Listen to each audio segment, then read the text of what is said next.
오늘 우리에게 주신 하나님의 말씀 보도록 하겠습니다. 레위기 23장 9절로 22절 말씀입니다. 생명의 샘가 4월 26일 수요일 말씀 초실절과 오순절 함께 읽겠습니다.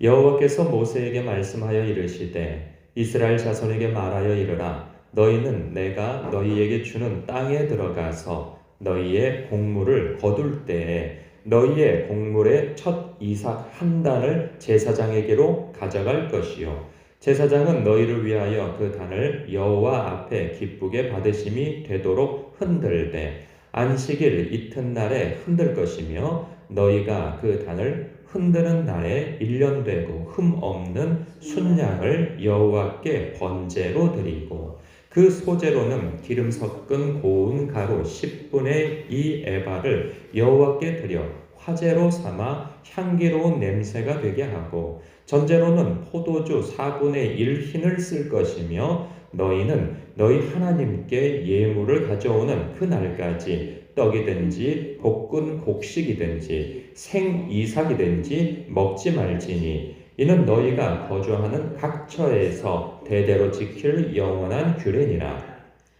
안식일 이튿날 곧 너희가 요제로 곡식단을 가져온 날부터 세어서 7 안식일의 수요를 채우고 7 안식일 이튿날까지 합하여 50일을 계수하여 새 소제를 여호와께 드리되 너희의 처소에서 10분의 2 에바로 만든 떡 2개를 가져다가 흔들지니 이는 고운 가루에 누룩을 넣어서 구운 것이요 이는 첫 요제로 여호와께 드리는 것이며 너희는 또 이 떡과 함께 1년 된 흠없는 어린 양 7마리와 어린 숫소 1마리와 순양 2마리를 드리되 이것들을 그 소제와 그 전제물과 함께 여호와께 드려서 번제로 삼을지니 이는 화제라 여호와께 향기로운 냄새며 또 순염소 하나로 속죄제를 드리며 1년 된 어린 순양 2마리를 화목제물로 드릴 것이요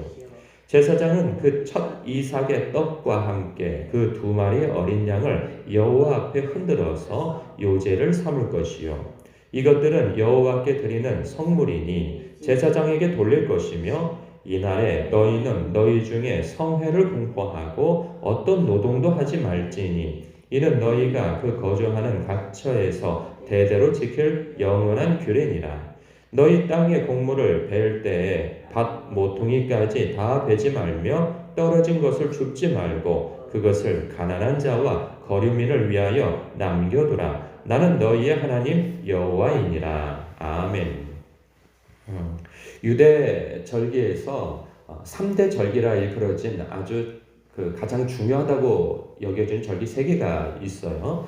그것이 유월절이고 그리고 오늘 소개되어진 오순절이고요. 그리고 내일 소개되어질 본문 속에 초막절이 초막절 다음 저기 금요일이군요. 초막절이 있어요. 이 3개 절기 중에서 어제 그 유월절이 소개되어졌고요. 그리고 오늘 오순절이 소개되어집니다.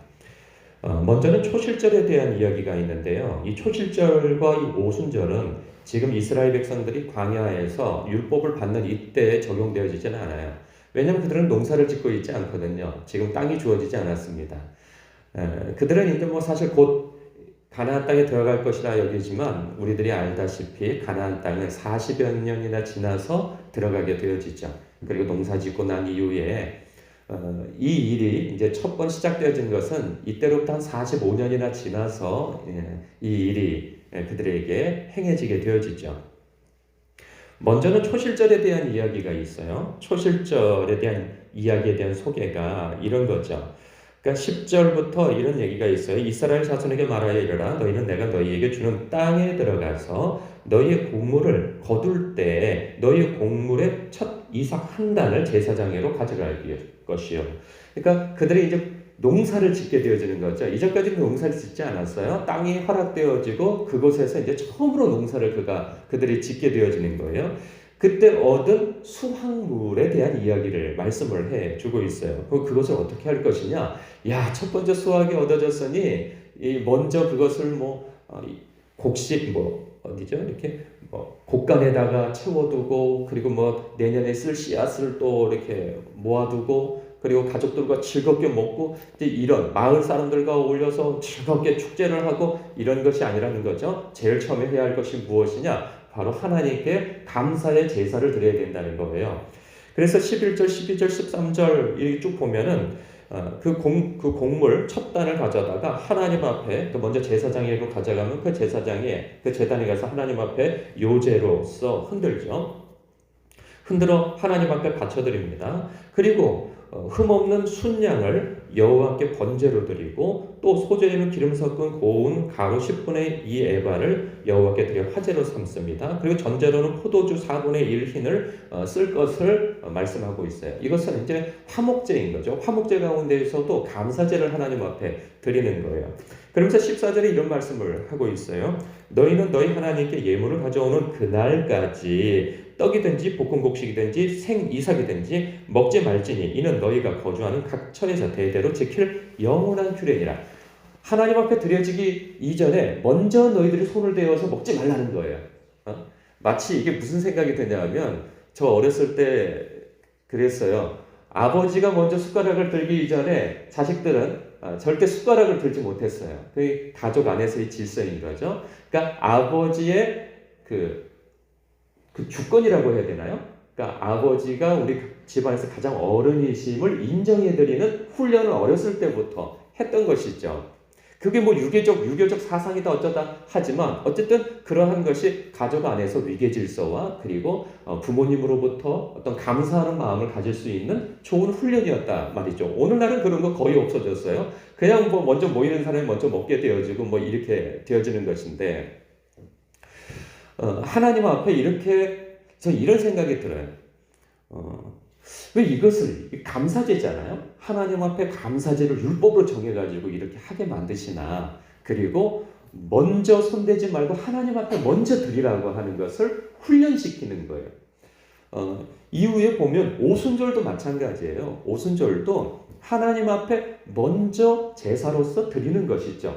그러니까 오순절은 이때로부터 50일이나 지나서 그러니까 6월절 다음에 이 6월절이 일주일이잖아요. 일주일이 끝나는 그 다음 날, 그러니까 그 안식일인 다음 날 초실절이 이루어지고 이 초실절의 제사가 끝나고 그날로부터 해서 또 50일을 쳐서 오순절, 그러니까 50일 이후에 절기죠.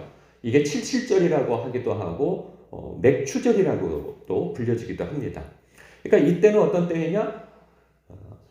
이제 첫 수확을 거둔 이후에 50일 동안에 이미 뿌려놓았던 그 씨앗들 가운데 그걸 뭐라 그러죠? 맥자가 들어가는 게 보리죠, 보리. 보리 추수가 거의 끝나고 이제 밀 추수가 또 다시 시작되어지는 시점이란 말이죠. 이것을 하나님 앞에 또 올려드리면서 제사를 드리는 거죠. 화목제, 그 가운데서도 감사제를 하나님 앞에 드리는 거예요. 이 모든 것들은 다 내가 일해서 그러니까 얻은 땅, 그 안에서 얻은 수확물, 이 모든 것들이 다 하나님으로부터 왔다는 것을 인정해 드리는 거죠. 그래서 이것을 하나님 앞에 먼저 감사 제사로 드리는 거예요. 이렇게 하지 않으면 하나님의 백성을 이렇게 훈련하지 않으면 어떤 일이 벌어지는가? 사람들은 참 묘하죠. 처음에는 감사하지만 시간이 지나가면 그 감사함을 잃어버려요. 그래서 내 힘으로 수고하여 얻은 것으로만 여기게 되어진다는 거죠. 그러니까 하나님 앞에 감사하기보다는 이것은 내가 내 땅에서 내 힘으로 수고하여서 얻은 수확물이라고만 생각하는 거예요. 그런데 그러한 생각이 아주 잘못된 것은 아니지만 먼저 인정해야 할 것은 모든 것을 하나님께서 허락해 주셨다는 거죠. 땅도 그리고 수확할 수 있는 모든 여건도 내가 힘을 내서 일하여서 얻는 그런 모든 건강과 그 모든 수고와 애씀, 그것도 평화로운 가운데서 되어지는 거 아니겠어요? 그 모든 것을 하나님께서 도와주셔야 된다라고 하는 그 마음을 가지라는 거죠. 그래서 하나님께 감사함을 갖고 그렇게 해서 하나님 앞에 감사의 표현을 해 드리는 것이죠.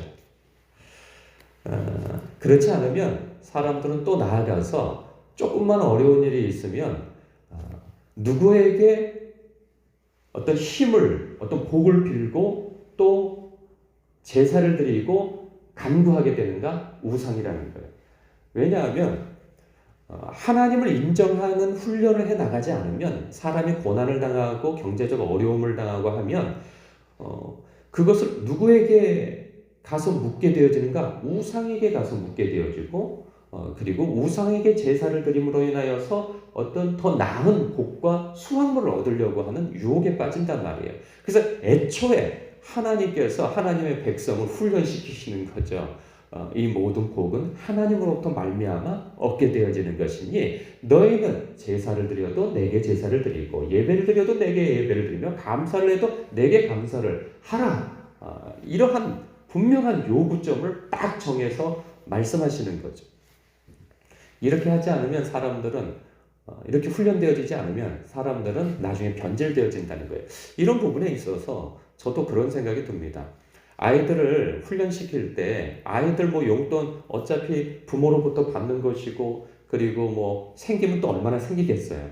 그런데 그것을 용돈이 생기거나 어서 수입이 생기면 이 아이들도 어렸을 때부터 11조나 그리고 감사 예물을 하나님 앞에 드리는 훈련을 시킵니다. 그러니까 그것도 우리 손으로 다 넣게 하지 않고 이 아이들한테 자기 손으로 넣게 하는 거죠. 그 아이들은 처음에는 이거 되게 어려워해요. 왜냐면 이거 다 써도 자기한테 부족할 것 같은데 이것을 또 하나님 앞에 떼어서 드리고 11조를 드리고 이것을 또 감사제를 또 드려야 된다고 하면 아이들은 막 처음에는 아까워하죠. 근데 시간이 지나면 그것을 당연하게 여기는 거죠. 이 당연하게 여기는 것들이 훈련되어져야 하는 거죠. 이게 마찬가지로 새신자들도 마찬가지예요. 새신자들도 어떤 성경 교육과 여러 가지 교육을 시키면서 하나님 앞에 감사하는 훈련을 먼저 시키지 아니하면 당연하게 여긴단 말이죠.